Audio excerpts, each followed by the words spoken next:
আন্দোলনরত ৮ দলের ঘোষিত কর্মসূচি।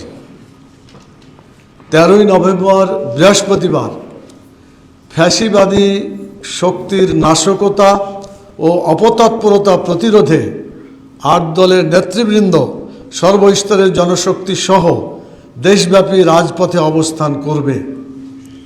একই সাথে ফ্যাসিবাদ বিরোধী সকল দেশপ্রেমিক শক্তিকে আমরা রাজপথে নেমে আসার আহ্বান জানাচ্ছি।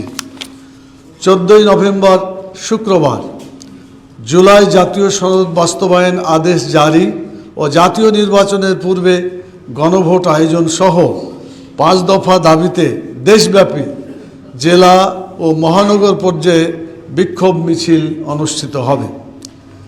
16ই নভেম্বর রবিবার আন্দোলনরত 8 দলের শীর্ষ নেতাদের বৈঠক সকাল 11টায় অনুষ্ঠিত হবে।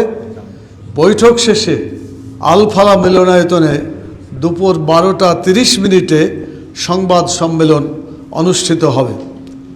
এর পূর্বে জনগণের 5 দফা দাবি মেনে নেওয়া না হলে উক্ত সংবাদ সম্মেলন থেকে প্রধান উপদেষ্টার কার্যালয় যমুনার সামনে অনির্দিষ্টকালের জন্য অবস্থানের কর্মসূচি ঘোষণা করা হবে ইনশাআল্লাহ।